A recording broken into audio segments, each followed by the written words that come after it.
Hello everyone, welcome back to my channel. I'm Movie Micah, and today I'm going to reveal my entire DVD and Blu-ray collection just for fun. Let's head into it.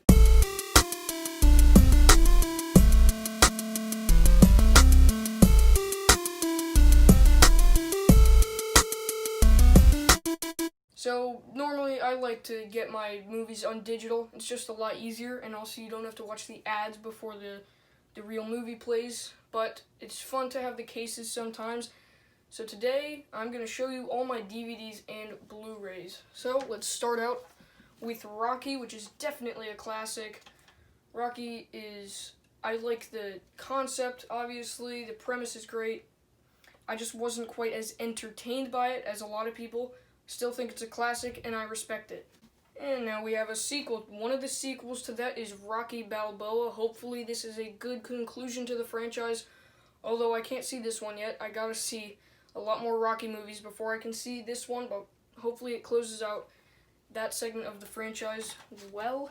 And now we have Karate Kid, which is another fun movie. Haven't seen it in a while, but I definitely think this one is good. I like it even more than Rocky, probably. Next up, we got The Shawshank Redemption, which I really need to see this movie. And just this week, I saw someone had it in their top 3 favorite movies of all time. Definitely have to check this out. Probably will pretty soon, hopefully. And next up, we got a 4-movie collection of Martin Scorsese films. We got Goodfellas, which I really need to see this one. We got Mean Streets, The Departed, and The Aviator. 4-movie collection of Martin Scorsese. I've heard he's a great director, and I'll have to check it out. And next up, we got Back to the Future Part 2 and Back to the Future Part 3, which they're both very well-made sequels. And you know, it's interesting how a lot of franchises decide to go darker in the second one and kind of more cheerful in the third one. But these are both really good sequels, and we used to have the original, but I don't know where that went. Back to the Future franchise, I'm going to make a ranking of the Back to the Future movies in the next couple weeks. Next, we got some Narnia movies. Chronicles of Narnia, Prince Caspian, and Narnia, The Voyage of the Dawn Treader. I really like the Narnia book series, and I believe that these movies were pretty good as well. And let's move on to some Christmas movies with Home Alone, which is probably my favorite and at least one of the best Christmas movies of all time. Home Alone is so funny, and it's a great film. And next we have Elf, another one of the greatest Christmas movies. Will Ferrell is extremely funny, and this is another great Christmas film. Watch every year at that time of year. And next is Polar Express, which I used to watch just as much, even more than Home Alone or Elf, but probably not quite as good as those.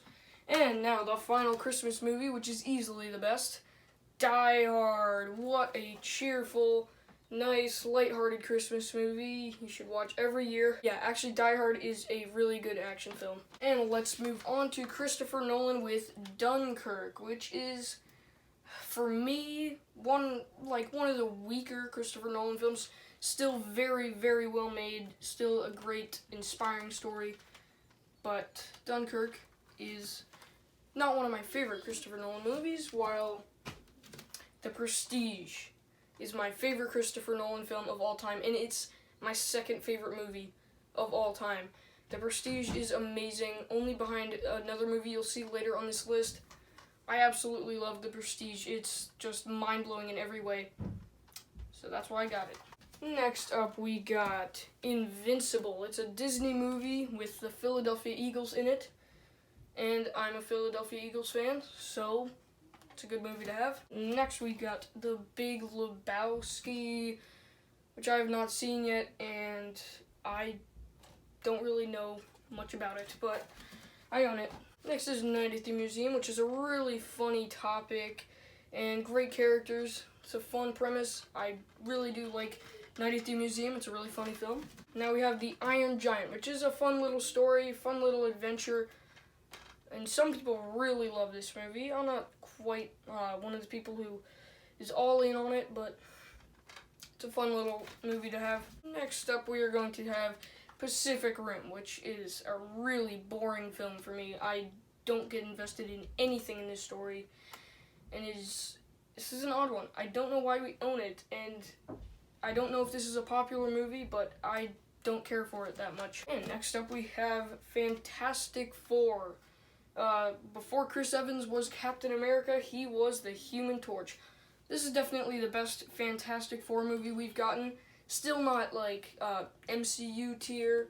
Hopefully, the Marvel Cinematic Universe Fantastic Four coming in a couple years will be better than all the bad Fantastic Four movies that we've gotten so far. First, we have Scooby-Doo Meets Batman. There's 2 episodes in here. They're both so fun. I used to watch these a lot. And yeah, these are definitely entertaining.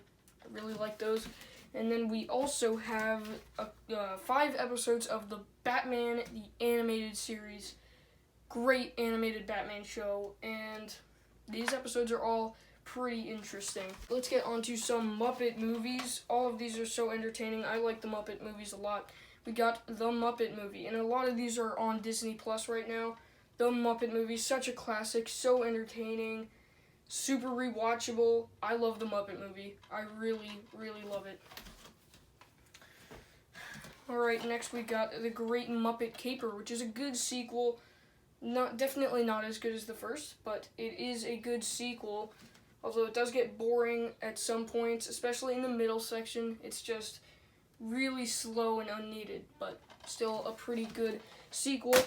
Next we got Muppets from Space, which for most people is their least favorite, but I think it's still entertaining, and Gonzo's great, but we didn't need the answer to the question of what Gonzo is, so that's kind of frustrating, but this is not my least favorite Muppets movie, because Muppet Treasure Island is worse than this one, in my opinion. Muppet Treasure Island, I definitely like seeing the Muppets in their own characters instead of acting like pirates. The Lego Movie. Lego Movie is such a great movie to exist. I really love this one. It's one of the top 10 most creative films of the last decade. Lego Movie is so fun. I love the Lego Movie a lot. And then there's also the sequel that came out last year, which I gotta be honest, I really enjoyed it as well. I really like this one. One of my favorite movies of 2019, honestly. Top 5. But obviously it doesn't quite live up to the original. Doesn't quite capture the magic. Still very entertaining. I really like this one. Let's move on to some Pixar films. And first up we got Cars, which is the most special movie. The beginning of my life, this was the biggest movie, and it will always be special to me. Still one of my favorite Pixar movies, and still in my top 10 favorite movies of all time. I will always love Cars. Next up we got Toy Story 3, which is my favorite Toy Story movie out of the 4. I think it's a much better conclusion to the franchise than Toy Story 4 was. Maybe Toy Story 4 gets a better arc for Woody specifically, but Toy Story 3 is a much better conclusion. I wish the franchise ended with this one. Up, which is top 3 Pixar for me. Pete Docter does a great job bringing his emotion, as he always does with his Pixar movies. I really like Up a ton. Brave, which is definitely one of the weaker Pixar movies in my opinion. Definitely on the weaker end. Possibly even the top 3 weakest Pixar movies. But still not terrible. That's the beauty of Pixar. They never really made a terrible movie. The last Pixar movie is Inside Out, which is a very rewatchable Pixar movie, and this is definitely another really creative film, and it shouldn't work at all, but it really, really does, and I really like Inside Out. 2 Disney movies. Frozen. Now this is a tough one for me. I have to admit it is a pretty good movie. It's a good movie, but it has been ruined for me because my sister and my cousin were just obsessed with this film for years straight, singing the songs every day. But it is a good movie, although it has been ruined for me. Then we got Big Hero 6, which is my very favorite Disney film in the revival era. Super fun superhero movie. Doesn't really feel like Disney, and that might be a positive for me. I really, really love Big Hero 6. One of the best Disney movies of the last 10 years. Lord of the Rings, The Fellowship of the Ring. This is the only one in the franchise that I have seen, and it was very, very good. Probably, honestly, top 50 movies, top 50 maybe of all time. It's a great opener to this franchise. Can't do that. You're running. Well,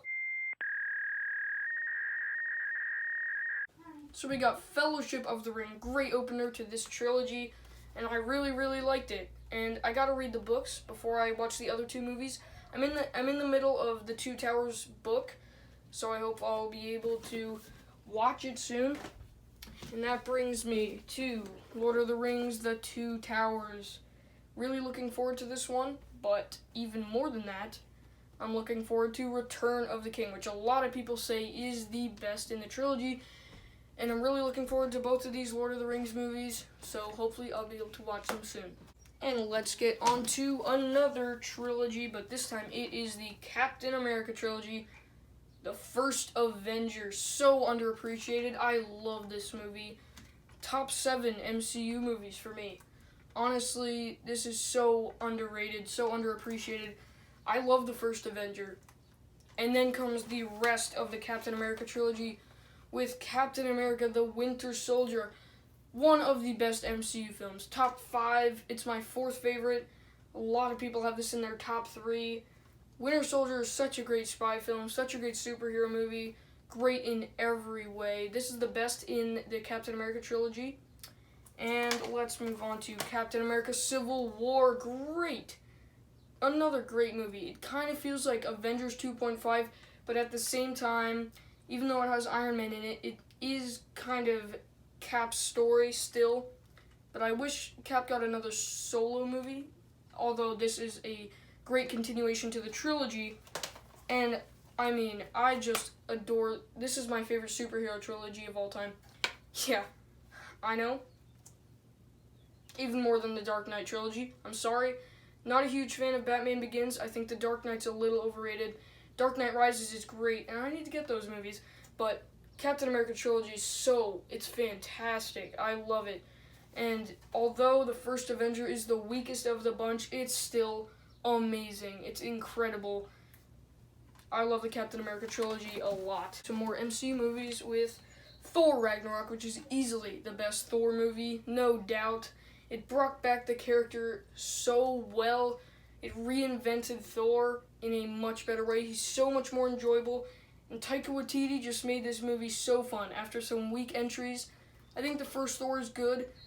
Dark World is one of the weakest MCU movies, although it's still not terrible. And Thor Ragnarok, so fun. The colors, the characters, the action, everything's so much more fun. And I love what Thor Ragnarok did with the franchise. Next up, we got the very newest MCU movie, Spider-Man Far From Home, which is my favorite live-action Spider-Man movie, and I will be doing a Spider-Man ranking soon, next couple weeks. And then Mysterio is a great new villain. Tom Holland is great as Spider-Man again. I really like Far From Home a lot. Now, we have Avengers Infinity War, one of my top 5 favorite movies of all time. I love Avengers Infinity War. It's an epic dream come true for Marvel fans, superhero fans, and anyone really. It's a dream come true. And the fact that Thanos won, Thanos was like the main character, and the fact that he won subverted our expectations correctly. I love Avengers Infinity War. It's not perfect, but I love it. And then continuing that story is Avengers Endgame. I got the poster right here. It's gotta be my favorite movie of all time. Last year, I was the perfect age for this. Man, I love Avengers Endgame. It will probably always be my favorite movie of all time. It's an epic conclusion to my favorite movie franchise. And again, it's probably not perfect, but I love it. I love it. This is a masterpiece. No other movie has done it like Endgame. I love Endgame. Always will. And now we have Star Wars, Episode 7, The Force Awakens. This is the best out of the new trilogy. I really like The Force Awakens. Great way to bring Star Wars back into theaters. And all the new characters had a lot of potential, and the rest of the trilogy kind of messed it up. That's why this is still the best in the trilogy. Very entertaining ride, and yeah, it has a really beat-up case. But That's The Force Awakens. And next we got Rogue One, the better of the two Star Wars stories that Disney has made. Rogue One is a really good movie. After a couple more rewatches, though, I realized, like, the final battle elevates the film a ton. Like, most of the movie is good, don't get me wrong, but, like, the final battle, it's one of the best battles in Star Wars, and it elevates the movie a lot. So Rogue One, I gotta say it's great. And this is to finish off the entire collection. We have got Star Wars, the complete saga, although it's only the first 6 movies. The complete saga set, it's got the first 6 movies. The Phantom Menace, I don't hate it as much as most people. Definitely didn't do what the prequels should have. But The Phantom Menace, I still like it. And there's 2 Star Wars movies that I think are worse. And one of those is Attack of the Clones. This movie has horrible dialogue. It has some good moments. I like the lightsaber battles in Attack of the Clones, but, like, the middle section, the dialogue, the acting, it's just not good. Attack of the Clones, still not the worst Star Wars movie. I actually think The Last Jedi is the worst Star Wars movie, or it's my least favorite. And then we have Revenge of the Sith. Top 3 Star Wars for me. I love Revenge of the Sith. The prequels finally got to their point, because Revenge of the Sith actually turned Anakin to the dark side. That's what the prequels always should have done. I love the way they did it in this movie. It did everything that it should have, even with all the stupid memes that it created, but Revenge of the Sith, still great. Next up, A New Hope. Great opener to the Star Wars universe. I really adore this movie. It started Star Wars, and man, all the characters it created, they're still fan favorites. But, I mean, this movie's a tiny bit slower paced than most Star Wars movies nowadays. Still really love it. Next, Empire Strikes Back. A lot of people have this, their favorite Star Wars movie of all time. It's never been that for me. And, you know, Empire Strikes Back, it's great. Like, the twist, no, I'm your father, greatest twist in movie history. But this is the only one in the original trilogy that you knew that the franchise wasn't over. So there's no real conclusion to this film. You know, I really like conclusions, but Empire Strikes Back, it's such a good Star Wars movie, but it's not my favorite, because my favorite Star Wars movie, and my 3rd favorite film of all time, is Return of the Jedi. Such a perfect conclusion to the first 6 movies, even. I love Return of the Jedi. I mean, it just closes out everything so well. And some people don't like the Ewoks. I'm fine with them. Return of the Jedi, it's just fantastic. I love it. And that is my DVD and Blu-ray collection. Go ahead and share some of your favorite DVDs or Blu-rays that you own. Thanks for watching. This is Movie Micah signing off, and I'll see you next time.